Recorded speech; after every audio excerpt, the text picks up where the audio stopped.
What's up, guys? It's your boy, CodeRed, Landale, whatever. You know what I'm saying? So this episode, I get to sit with a close relative of mine. You know, some quality time, man, much needed. Got a chance to enjoy and kind of, when you sit around the older folks and the older generation and stuff like that, you want to, try to kind of be a sponge in the room, you know what I'm saying? You want to try to soak up as much as possible, and just learn as much as you can. So, for the most part, this was an opportunity for me to not only, get to know, a relative, of mine more, on a better level, understanding a little more, but at the same time, an opportunity for me to learn, possibly learn some things or whatever. So, most definitely enjoyed my time with my family over the holidays. Hope you guys did the same. And we basically just, kind of had a talk, about life and stuff like that. So I wanted to share with you guys. Hopefully you guys get something out of it. Hopefully you guys enjoy it. And yeah, you guys enjoy your day. At the time, but I always made the wrong. I ain't say always, but I know a lot of time, at least two for sure, I made the wrong decision. Now I remember the first time, because I used to do this. I used to watch Madlock and Perry Mason, like religiously. Like I was in tune, about lawyers. Being a lawyer, like it's like, and this is not nothing I did because I wanted to be a lawyer. It's just what fascinated me. That's who I was. You had a natural that's who I was attraction to it. That's who I was as a person. But then I remember then I got a little bit older, and I remember walking with my friends. They was like, "Man, I don't know what you gonna be when you get older." I said, "I'm gonna be a lawyer." And everybody like, "Oh, this nigga, laugh, clowns you, the biggest fucking crook, clowns nigga. you. You ain't gonna be a nigga. You gonna need a lawyer, nigga." And I was like, "Damn." Instead of that shit wasn't cool no more. Shut me down. It wasn't just it wasn't cool. It's just like I felt like them niggas was right, like cause I was a crook. Facts. Yeah, I was fucked up. But it's like damn. But then as I got older, I realized lawyers was crooks. The white boys, they was crooks.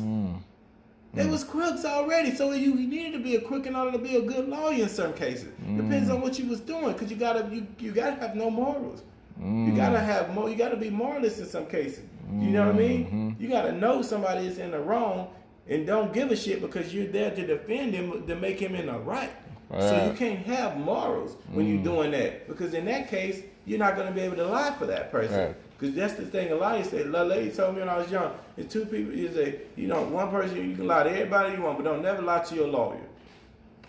If you did it. You tell your lawyer you did it, but just let him know how you want this shit to go. Because you don't need nothing coming back to bite you in the ass. You saying like, "Oh, I ain't did it," but then the video come out knowing that your ass you did it. The case closed. They can't defend you. So you got to be honest with your lawyer. But see, that's what I say. I allowed people to tell me that I was a criminal at the time. Then they had to tell me for being what I could have been a lawyer, dude. I used to in the evening, and then it's like. I would watch First 48 when that first came out, and I'd be like peeping stuff. Oh man, it's like I knew about this stuff, but I wait. I mean, not saying that it still can't happen, but I don't want to do it anymore. But just the fact that I knew that was a vision that I had, that I knew I could have pursued. In that a little effort, I think God would have put me where I needed to be, just to show me that I can do it. But I allowed people to make a decision for me. You see what I'm saying? Not saying make a decision for me, stop me from making my own decision. And again, another thing too, in business, I was older, out of high school. I remember walking in the we was in Walmart. I saw a Black Enterprise magazine. I never saw nothing like it before. And I saw it, I'm like, Black Enterprise, and I got it. I flipped through. I was like, what the fuck is Black business owners? Black people doing this shit? I'm like, oh man, it's all Black people talking about still finance. To this day, I don't even know what you say Black Enterprise. I don't even realize that that's a magazine. It's an old ass magazine at that. Yeah, Earl Grey Jr. is doing Earl Grey started it. But yeah, but I saw this shit, and then I got it. I was like, man, fuck, I'm about to buy this shit. Facts. Put that shit on the counter. You know, like, you know, at the thing, and my niggas clown me. Nigga, we sell drugs. Nigga, what the fuck? Nigga, this nigga got a fucking black enemy. Nigga, you fucking stupid, nigga. That's nigga, we dope, crazy, nigga. bro. We slanging and serving. Nigga, That's what the fuck? crazy. And then you know what I did? Listen to this. Put it back. I say, you know, I started laughing. Like, yeah, you're right, man. I didn't say. I say, y'all niggas, y'all right. I'm tripping. I grabbed a book and put it back. And when I turned to my right, it was a little old black lady looking at me. Dog, her face was, I see it right now. I can see her face now. I can see this lady's face. And she was just looking at me. She looked at me in my eyes. And she was just like this. Poor baby. No, she was pissed. She was mad. She was like, nigga, I wish I could just light you on fire right now. Like, she was just, man, I looked at that lady. She was just like, and then, you know, and then she, and like, we having a stare off, you know, and she just turned her, and like, I'm like, cause I felt it. Like, I felt that shit in my soul. Like, damn, and then she looked away like this. Like, she didn't want to look at me no more. Like this, she did that. That's crazy, yeah, bro. Her head down till I walked off. I looked back at her, she wasn't looking at me. Like, damn. And I never forgot that day. Because the same two people that's doing that right now, they fucked up. Fucked up. I'm doing better than that. But that ain't got nothing to do with it. I'm just saying the fact is, we went through a whole lot of shit since then. Shootouts. Both of them niggas have been shot the fuck up. Money Mad and my best friend, you know, both of them my best friend, Jonathan. Jonathan been shot about 12 times. Money Mad lost his brother, shot him in the head. Like right now, he's getting drugged by his baby mama. I mean, and bust out the windows. You know, just dumb shit. Like in our 30s, you getting your windows bust out. If you too old for that, bro. Right? My best man, he done left his wife. He living in his office. He got an office. He don't want to. He basically sneaking into his own house. He don't want to see his wife. He got a whole other girlfriend sleeping in the office with him. Like, you in your 30s, nigga. You living like that. You want to be doing it right. Yeah. Like, you know, but and then, you know, so I understand, but I know it's hard time. But just the fact is, they had such a negative influence. So just, you know, just always remember that. You know, just focus on doing the right thing and doing what's best for yourself. And another thing that I learned as I got older, don't just try and jump from different situations, because my own, when I say the things that I done wrong for myself, I always change my mind when something didn't go as planned. Like I said, if I was working towards this, like I was doing electrical, very good, running my own business, like not my own business, but I was running my own job. As far as I was working for design, but I was working at the Walmart distribution center by myself. I did my own time, I owned my own equipment, I did everything for myself. But I did, you know, somebody got killed doing the work. And I was just like, man, fuck this shit, I won't do it no more. Just like that, boom, quit. And it's just like, at the end of the day, it was just where my mind was at. And if I think back, I shouldn't have made that decision. Even though I'm not in a bad place where I'm at right now, but at the end of the day, I shouldn't have made that decision if I wanted that to work. I should have figured out how to get more people to work for me instead of me doing the work, being that I knew the information and how to do the work. Facts. You see what I'm saying? Because I didn't want to touch it no more. Facts. So I didn't have to touch it no more. But I should have used my mind to figure out how to get somebody else to do the work for me. You see what I'm saying? But I didn't do that. I just quit cold turkey and left the shit alone. You see what I'm saying? So I think in any situation, what you do, try to focus. Don't just shut your idea down when you got an idea. You got to work that shit from point A. Let's say I got plan A. Plan A don't work, plan B. Plan B don't work, plan C. I guarantee you're going to be successful before you get to Z. But when you go to switching shit up, you starting all over. So you can have about 6 different things you can try to do, and none of them working, and you feel like, damn, I can't get shit to go. Because what you're supposed to be doing, you ain't putting enough thought into it. Right. You get what I'm saying? No thought, enough effort. So remember that. Yeah, definitely remember that. Facts. And some that's like one of the very important thing that I learned. And I think even in like that's something I struggle with right now. It's like my thing now, like I'm in the cars, but I'm not in the car. So I'm into it because I know when I'm into something. When I'm into something, I'm obsessed with it. I got to deal with it on the daily. You see what I'm saying? Okay. So I just deal with it when I have to because it's like I'm just in it's like a win-win situation. I work already as a mechanic, and the people that my teacher wish he had my job. You see what I'm saying? So, but I can make more money if I had more knowledge, but I'm already in position. You see what I'm saying? Mm-hmm. And that's just that. So I'm like, why not? And I like what I do, like dealing with cars. I like learning how to, do things with vehicles, especially with all. So you working with cars and stuff now? Yes, I don't fuck with the mail at all. I don't even work in that building no more. I deal with nothing but cars. I fuck with I drive a tow truck. I drive the rollback, like the record, the rollback. Like I go, I'm servicing vehicles. I'm doing oil change, I'm doing tires. I'm doing people whatever they doing. I'm there. I mean, all right. So for the mail joint. Yeah, for the mail. I still work for UPS. Okay, USPS, so yeah, UPS, right. United States. Okay, so you got off the mail and I like don't touch no mail. Right. It ain't my so job. it's like the maintenance of the vehicle. Vehicle that like is a whole nother building. Yeah. Okay. So I lucked up. I ain't gonna lie. I ain't gonna say I lucked up. God blessed me in that situation. Facts. Because I remember, I found out about that job the day the job was supposed to close. And I called my wife, who's in Richmond. She was in Richmond, an hour away. And I was like, look, I got to go to work. But this man telling me they hiring for a position across the way. Yeah, he's staying. Where the air mattress at? All right. Okay, yeah, just get out. All right. Yeah, so I say, man, I'm going to get that, I filled it out. Whatever on my lunch break, my wife came and got it from me and gave it to the supervisor, and it was late. But he said I need to fill out more shit, but he had dated for that day for me.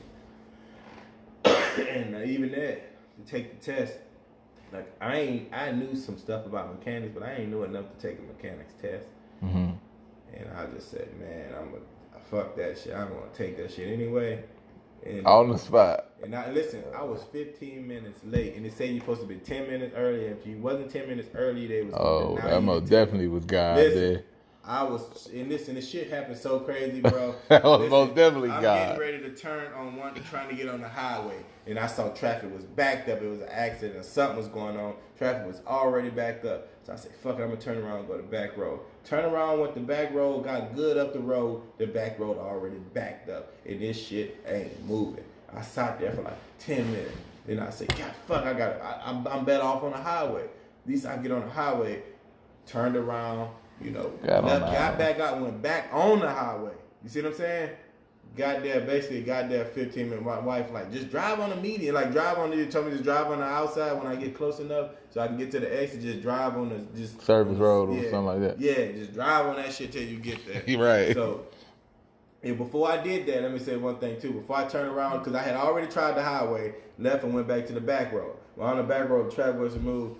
I just started screaming.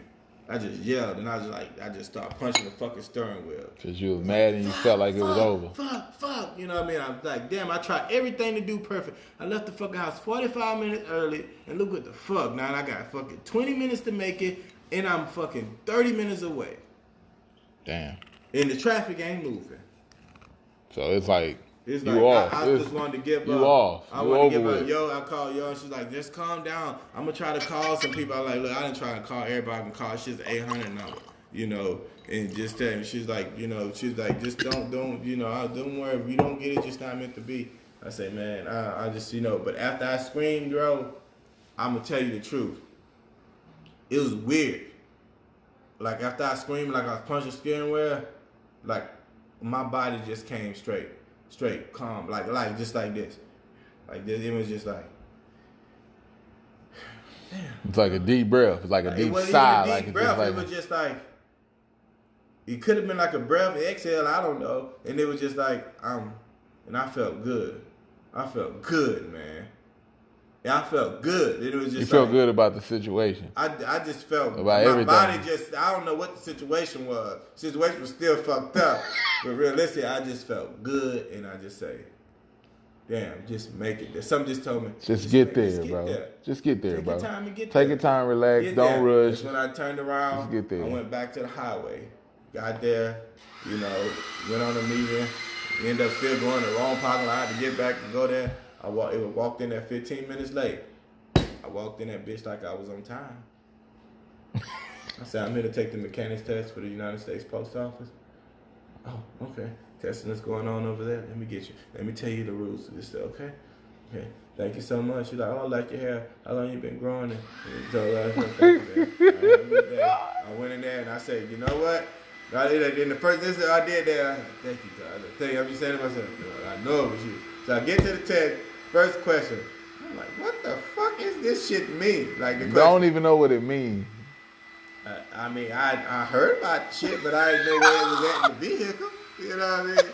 I just said, I said to my co-mind, I said, God, and I just prayed to myself, I said, God, shit, and I said just like this, shit, you didn't have me this far, might as well gonna take me the rest of the I'm rocking with you now, man. Like, I don't know it is what it is. I don't know what I said. I said, what the hell going on? Take the wheel. I'm gonna take the wheel. You know, I mean, that's what he did too, because I went through that shit. When I went back, I answered some of them I didn't know. I went back and got the rest. That's my ability. You passed it. I walked out that bitch, you needed 70 to pass. I made a 72. How long ago that was? I've been at the job over a year now. That's what's up, man. Yeah, I ain't tell nobody. I told my, at the last minute, the day I got my letter, they told me the day I was supposed to report over there. I showed my supervisor. And they were like, I'm happy for you. I don't want you to go. I said, that's why I never told you. Because I didn't want you to try to stop it. Right. I hadn't did that before. Another job, I tried to get a janitor job just to get out of that post office. That shit was fucking up my family. The money was good. Like I made $70,000 a year. And this salary, base salary at the time was 42. Yeah. Yeah, so that's overtime. They weren't killing me. Oh man. Yeah, exactly. Yeah. Like I had a, you know what I'm saying, it was just, when I was working at TSA, you know what I'm saying, it was a similar thing, you know, it was like some 60K. And you know, this story is much different in a way, but you know what I'm saying, the guy was working and he was, you know, he's like, yeah, man, you know, man, I'm making like almost 60K or something like that. Well, I was kind of younger then, you know, it was like 27, 28 or whatever. And I was just like, he was like, yeah, I've been working 10 years, you know what I'm saying?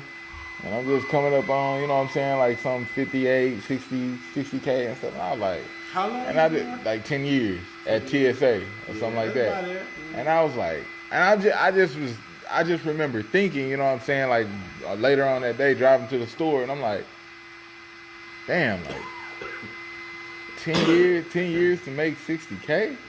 And I was like, here I am in Dallas, you know, 28, 27. I'm like, I'm trying to make 50K now. Like, and I'm not, you know, it is what it is to each his own. I was, like I said, I was slightly younger then. But I was like, bro, I ain't trying to wait no 10 years. And that's really not a long time. You know what I'm saying? It kind of go by fast. It does go by fast. And to make 60K in 10 years, that's pretty decent in most cases. You know, I mean, that's pretty good. Yeah. Yeah, like what I've heard, like kind of rule of thumb is like 70 in between, 70 and up. You know what I'm saying? That's when you like kind of really like, okay, this is good. We good. I mean, as far as a base salary, 70, that's you know, that's awesome. You know, Facts. But most cases you working like you can, like I said, I was making 70,000 because I was working like a goddamn dog. I mean, I'm working 16 hours. And that's what he threw in too. Like, you know, he threw in. I mean, it's like it's a lot of overtime. It's a lot of early mornings and stuff like that. So. Yeah, so you could have been making that. You didn't have to wait. I mean, you could have been making that before. If you're talking about putting in hours, you could have been making it before then. As long as you can get the hours. Yeah. You know, it just depends on the politics of the job and how well you work your job. You know, if they need you and they allow you to work so many hours, then you could have made that. Facts. You see what I'm saying? But if that's what you was willing to do. You know? Yeah. Yeah, man. Look.